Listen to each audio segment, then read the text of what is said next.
Le conte du Genévrier par les frères Grimm. Il y a de cela bien longtemps, au moins 2000 ans, vivait un homme riche qui avait une femme de grande beauté, honnête et pieuse. Ils s'aimaient tous les deux d'un grand amour, mais ils n'avaient pas d'enfants et ils en désiraient tellement. Et la femme priait beaucoup, beaucoup, nuit et jour pour avoir un enfant. Mais elle n'arrivait pas, non, elle n'arrivait pas à en avoir. Devant leur maison s'ouvrait une cour où se dressait un beau genévrier. Et une fois, en hiver, la femme était sous le genévrier et se pelait une pomme. Son couteau glissa et elle se coupa le doigt assez profondément pour que le sang fît quelques taches dans la neige. La femme regarda le sang devant elle, dans la neige, et soupira très fort en se disant dans sa tristesse: « Oh, si j'avais un enfant! Si seulement j'avais un enfant vermeil comme le sang et blanc comme la neige !» Dès qu'elle eut dit ces mots, elle se sentit soudain toute légère et toute gaie, avec le sentiment que son vœu serait réalisé. Elle rentra dans la maison, et un mois passa. La neige disparut. Un deuxième mois, et tout avait reverdi. Un troisième mois, et la terre se couvrit de fleurs. Un quatrième mois, et dans la forêt, les arbres étaient tout épais et leurs branches vertes s'entrecroisaient sans presque laisser de jour. Les oiseaux chantaient en foule, et tout le bois retentissait de leurs chants. Les arbres perdaient leurs fleurs qui tombaient sur le sol.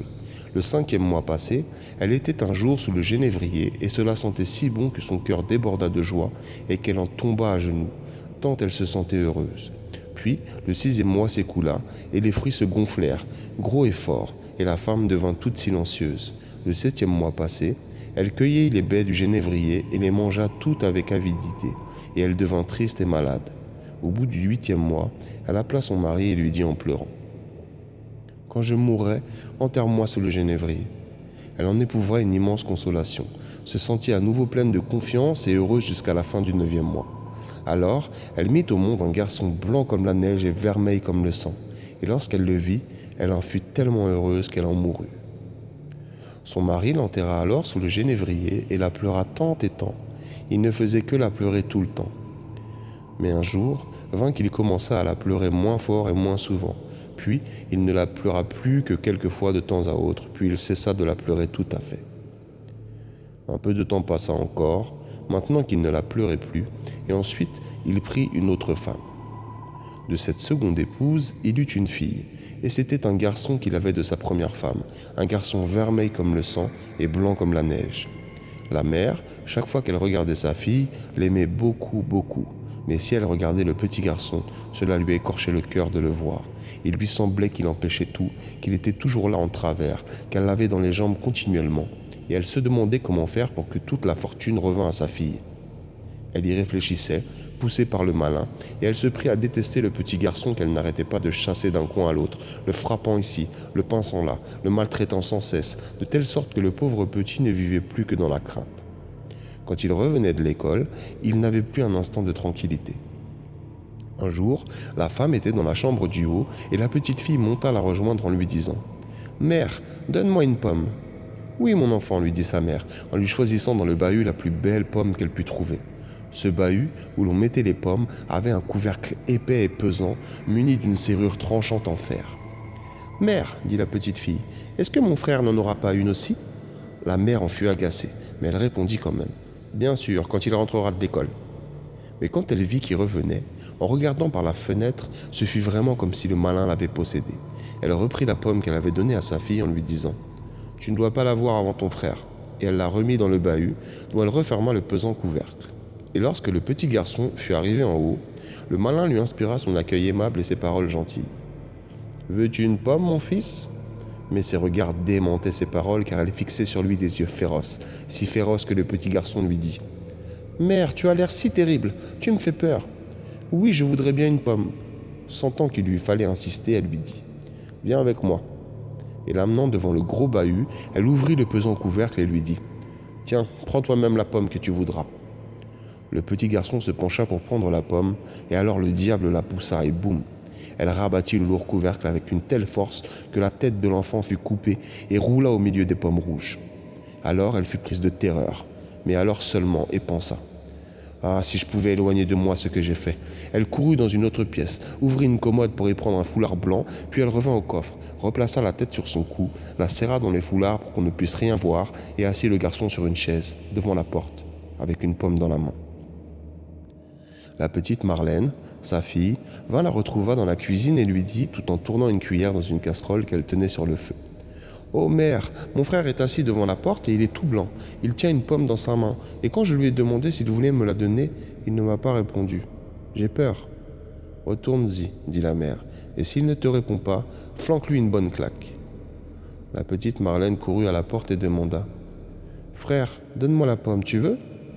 Mais il resta muet et elle lui donna une gifle bien sentie en y mettant toutes ses petites forces. La tête roula par terre et la fillette eut tellement peur qu'elle se mit à hurler en pleurant et elle courut toute terrifiée vers sa mère. «Oh mère, j'ai arraché la tête de mon frère!» Elle sanglotait à n'en plus finir, la pauvre petite Marlène. Elle en était inconsolable. «Marlène, ma petite fille, qu'as-tu fait?» dit la mère. «Quel malheur! Mais à présent, tiens-toi tranquille et ne dis rien, que personne ne le sache, puisqu'il est trop tard pour y changer quelque chose et qu'on n'y peut rien faire. Nous allons le faire cuire en ragoût à la sauce brune.» La mère alla chercher le corps du garçonnet et le coupa en menus morceaux pour le mettre à la sauce brune et le faire cuire en ragoût. Mais la petite Marlène ne voulait pas s'éloigner et pleurait, et ses larmes tombaient dans la marmite, tellement qu'il ne fallut pas y mettre de sel. Le père entra à la maison pour manger, se mit à table et demanda: «Où est mon fils ?» La mère vint poser sur la table une pleine marmite de ragoût à la sauce brune, et petite Marlène pleurait sans pouvoir s'en empêcher. Une seconde fois, le père demanda: «Mais où est donc mon fils ?» «Oh, dit la mère, il est allé à la campagne chez sa grande-tante. Il y restera quelques jours.» «Mais que va-t-il faire là-bas ?» demanda le père. «Et il est parti sans seulement me dire au revoir ?» «Il avait tellement envie d'y aller, répondit la femme.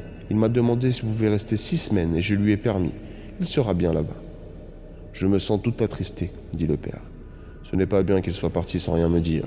Il aurait pu quand même me dire adieu. Tout en parlant de la sorte, le père s'était mis à manger. Mais il se tourna vers l'enfant qui pleurait et lui demanda: «Marlène, mon petit, pourquoi pleures-tu?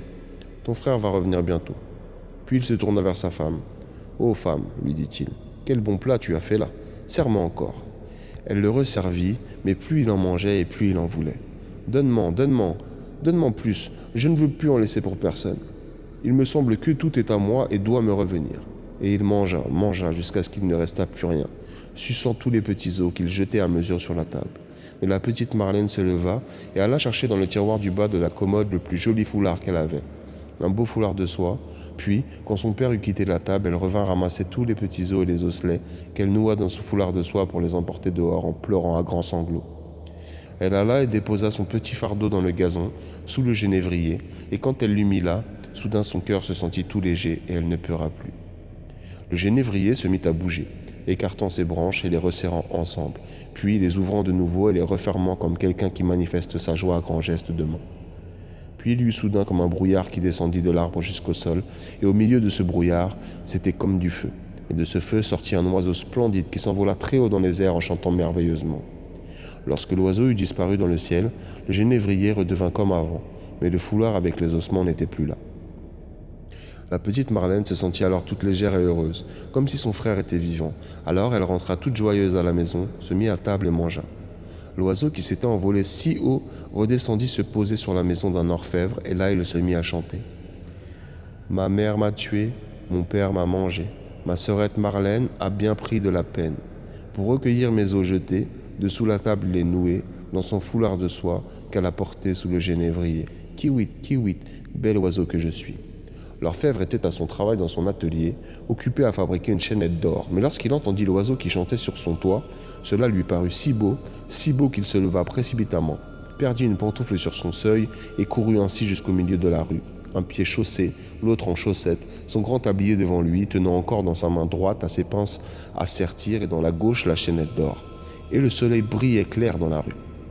Alors il resta là et regarda le bel oiseau auquel il dit: Oiseau, que sais-tu bien chanter? Comme c'est beau, chante-le-moi encore une fois ton morceau. Non, dit l'oiseau, je ne chante pas 2 fois pour rien. Donne-moi la chaînette d'or et je te le chanterai encore. Tiens, prends la chaînette d'or, elle est à toi, dit l'orfèvre. Et maintenant, chante-moi encore une fois ton beau chant. L'oiseau vint prendre la chaînette d'or avec sa patte droite, se mit en face de l'orfèvre et chanta. Ma mère m'a tué, mon père m'a mangé, ma sœurette Marlène a pris bien de la peine. Pour recueillir mes os jetés, de sous la table et les nouer, dans son foulard de soie qu'elle a porté sous le genévrier. Kiwit, kiwit, bel oiseau que je suis. Et aussitôt il s'envola pour aller se poser sur le toit de la maison d'un cordonnier où il chanta. Ma mère m'a tué, mon père m'a mangé, ma sœurette Marlène a bien pris de la peine pour recueillir mes os jetés dessous la table et les nouer dans son foulard de soie qu'elle a porté sous le genévrier. Kiwit, kiwit, bel oiseau que je suis. Le cordonnier entendit ce chant et courut en bras de chemise devant sa porte pour regarder sur son toit, et il dut mettre la main devant ses yeux pour ne pas être aveuglé par le soleil qui brillait si fort. Oiseau, lui dit-il, comme tu sais bien chanter. Il repassa sa porte et rentra chez lui pour appeler sa femme. Femme, lui cria-t-il, viens voir un peu dehors, il y a un oiseau, regarde-le, cet oiseau qui sait si bien chanter. Il appela aussi sa fille et les autres enfants, et encore ses commis et la servante et le valet, qui vinrent tous dans la rue et regardèrent le bel oiseau qui chantait si bien et qui était si beau, avec des plumes rouges et vertes et du jaune autour de son cou. On aurait dit de l'or pur, et ses yeux scintillants, on aurait dit qu'il avait 2 étoiles dans sa tête. « Oiseau, dit le cordonnier, maintenant chante encore une fois ton morceau. » « Non, dit l'oiseau, je ne chante pas 2 fois pour rien, il faut que tu me fasses un cadeau. »« Femme, dit le cordonnier, monte au grenier, sur l'étagère la plus haute, il y a une paire de chaussures rouges, apporte-les-moi. » La femme monta et rapporta les chaussures. « Tiens, c'est pour toi l'oiseau, dit le cordonnier, et maintenant chante encore une fois. » L'oiseau descendit et prit les chaussures avec sa patte gauche, puis il se renvola sur le toit où il chanta. Ma mère m'a tué, mon père m'a mangé, ma sœurette Marlène a bien pris de la peine pour recueillir mes os jetés dessous la table et les nouer dans son foulard de soie qu'elle a porté sous le genévrier. Kiwit, kiwit, bel oiseau que je suis. Et quand il eut chanté, il s'envola, serrant la chaîne d'or dans sa patte droite et les souliers dans sa gauche, et il vola loin, loin, jusqu'à un moulin qui tournait. Tac, tac, tac, tac, tac. Et devant la porte du moulin, il y avait 20 garçons meuniers qui piquaient une meule au marteau. Hic, hac, hic, hac, pendant que tournait le moulin. Tac, tac, tac, tac. Alors l'oiseau alla se percher dans un tilleul et commença à chanter. Ma mère m'a tué. Un premier s'arrêta et écouta. Mon père m'a mangé. 2 autres s'arrêtèrent et écoutèrent. Ma sœurette Marlène a bien pris de la peine. 4 autres s'arrêtèrent à leur tour, pour recueillir mes os jetés dessous la table et les nouer dans son foulard de soie. À présent, il n'était plus que 8 à frapper encore. Qu'elle a porté, 5 seulement frappaient encore, sous le genévrier. Il ne restait plus qu'un qui frappait du marteau. Kiwit, kiwit, bel oiseau que je suis.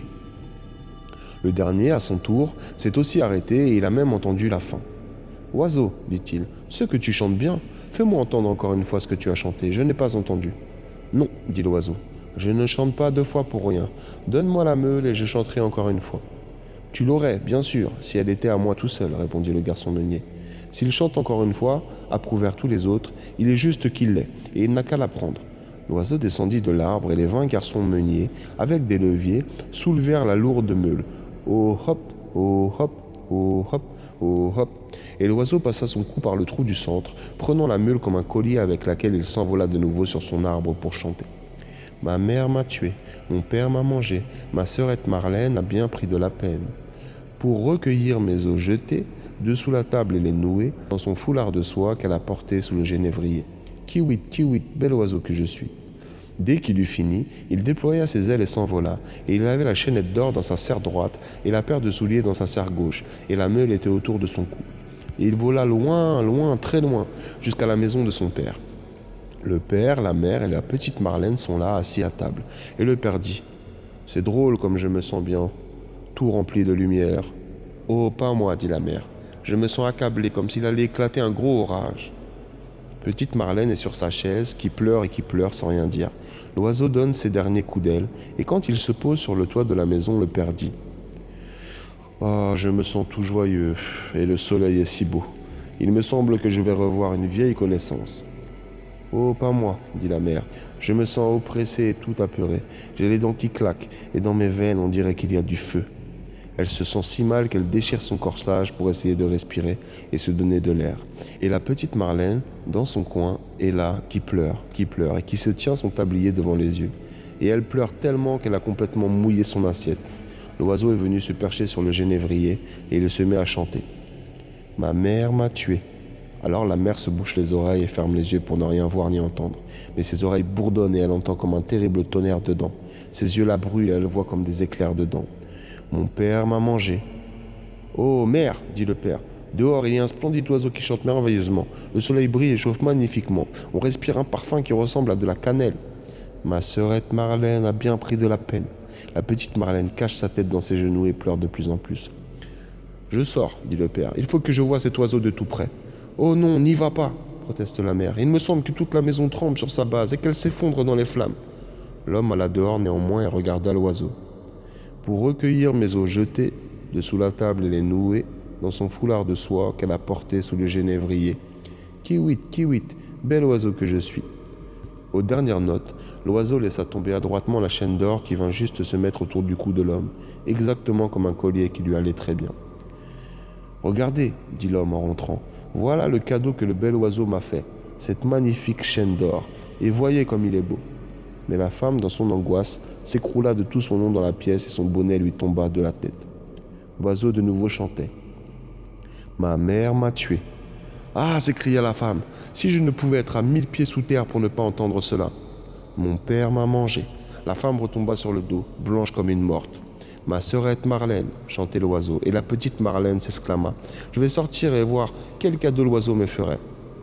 Et elle se leva et sortit. A bien pris de la peine pour recueillir mes os jetés dessous la table et les nouer dans son foulard de soie. Avec ces mots, l'oiseau lui lança les souliers qu'elle a portés sous le genévrier. Kiwit, kiwit, bel oiseau que je suis. La petite Marlène sentit que tout devenait lumineux et gai pour elle. Elle enfila les souliers rouges et neufs et se mit à danser et à sauter, tellement elle s'y trouvait bien, rentrant toute heureuse dans la maison. « Oh, dit-elle, moi qui me sentais si triste quand je suis venue dehors et à présent tout est si clair, c'est vraiment un merveilleux oiseau que celui-là, et il m'a fait cadeau de souliers rouges. »« Que non, dit la femme en revenant à elle en se relevant, et ses cheveux se dressaient sur sa tête comme des langues de feu. Pour moi, c'est comme si le monde entier s'anéantissait. Il faut que je sorte aussi. Peut-être que je me sentirai moins mal dehors. Mais aussitôt qu'elle eut franchi la porte, badaboum, l'oiseau laissa tomber la meule sur sa tête et la lui mit en bouillie. Le père et la petite Marlène entendirent le fracas et sortirent pour voir. Mais que virent-ils? De cet endroit s'élevait une vapeur qui s'enflamma et brûla en montant comme un jet de flamme.